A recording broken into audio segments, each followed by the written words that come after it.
Hi, it's Lynn Shuck with Healing and Balance. We're looking at balances for the next few videos, some pretty big deep dives into balances.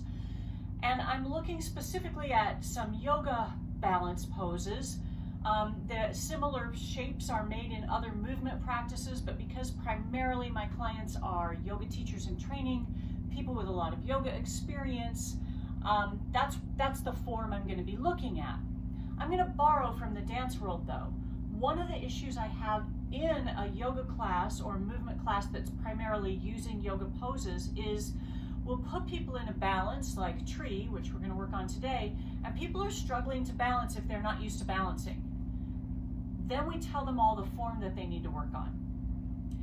In a dance class, you start at the bar. You spend about 30 minutes working on the shapes you need to work on while you're holding on. So you don't have to worry about the balance because you're holding on, and you can do things like lower your hip instead of having it tip, or can you move your knee out without your pelvis moving? You've got the stability of something to hold on to.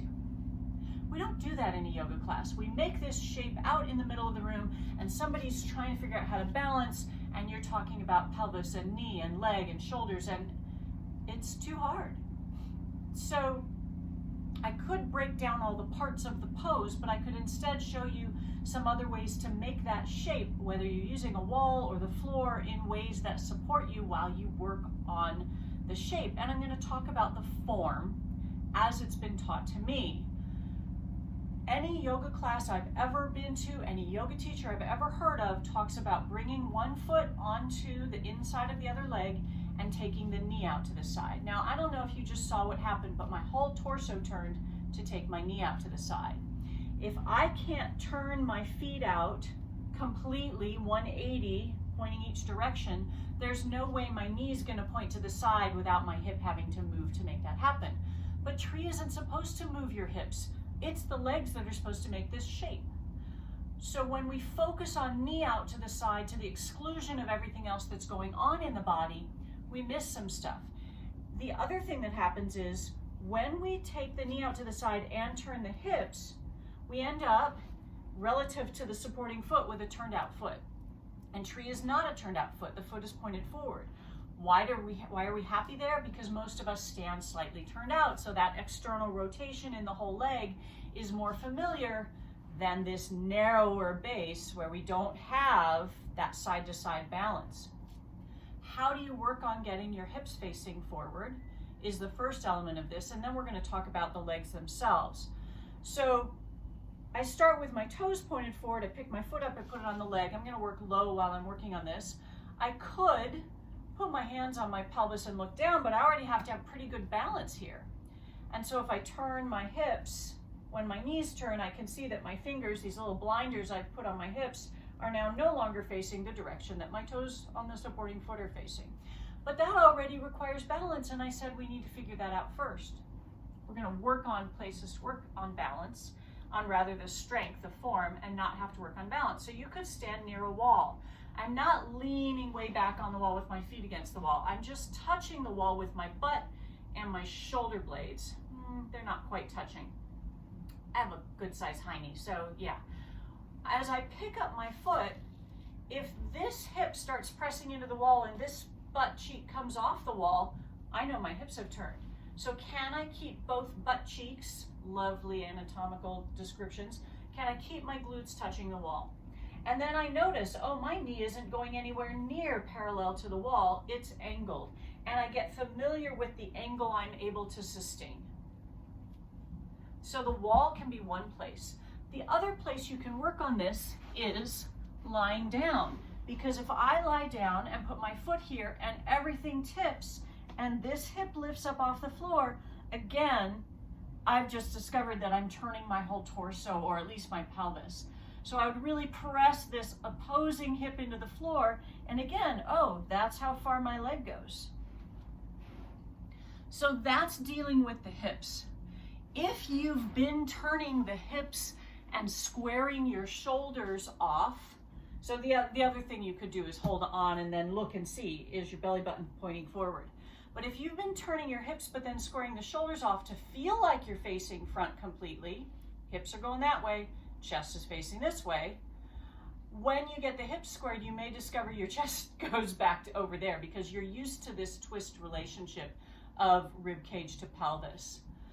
So holding on, once you start to figure out where your hips go, you might need to hold on to bring your rib cage and shoulders to face front. This should be a steady rectangle of points, the shoulders and the hips facing forward while your leg is here. So that's stuff that's going on in the torso. Haven't addressed head and shoulders, may or may not get to that, but just general alignment of the torso relative to your standing leg. So when we're talking about the legs, and we put the bottom of the foot against the inside of the leg, I often will see the heel get behind the leg. When the heel is behind the leg and the toes are forward, you've done something really funky distorting at the ankle. And when you bring that heel vertical above the toes, you will actually discover, look at where my knee is, I'm pushing it as hard as I can to the side. When I put that heel into place, my knee can actually move more toward the side, which is where it's supposed to go. So that's one element of the placement of the foot. Make sure you're not heel back, toes forward. Make sure it's heel right above the toes, the whole bottom of your foot touching the leg, not the arch, the whole bottom of your foot, heel to toes. The other thing is, oh, I hear this so often, but you're not supposed to put your foot on your knee, you could hurt your knee. That is not true. That's just false. That doesn't hold up to any scientific understanding of your knee. Yes, if someone kicks you in the knee from the side, you're gonna hurt your knee. But when you place your foot against your knee and you press your knee and foot into each other, it's not that much pressure. In fact, there's more pressure to your knees if you were to stand sideways in the waves than if you put your foot here. There's more pressure to your knees if you're standing sideways on a subway train or a bus when it goes to stop. We have the strength in our knees naturally. They're designed to do this. So if your foot doesn't come way up high, which mine doesn't, it just slides right down because I don't have that level of flexion in my joints, maybe you put your foot at your knee. Who cares? Press your leg and your foot into each other, waking this leg up so that we don't sink this hip out. Press that leg in. Square your hips off, square your shoulders off, and you're going to be in a very different tree. I'm not talking about knee out to the side as the first instruction or even the goal. I'm talking about foot to leg, press them into each other, create a base for your pose. Now, where's your pelvis? Where's your shoulders?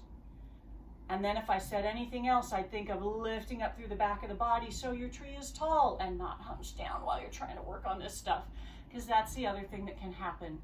When you're thinking so hard about your feet and your legs and your hips, you might head forward, crunch in, focus.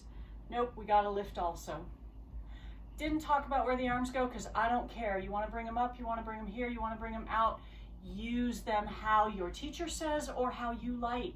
Try different things too. Don't always do the same one. Variety is good. And maybe you'll discover that arms out helps you lift up, arms up pulls you down, arms up lifts you up. I don't know. You're going to discover things in your own body. But this is my long, deep dive into many aspects of tree. Try and keep your pelvis and your supporting toes and your ribs all facing forward. Try and get the whole bottom of your foot onto the leg, not working so hard to get the knee out to the side that you compromise this alignment of torso and foot. Press the leg and the foot into each other and lift. Be a tall tree. That's what I got for you.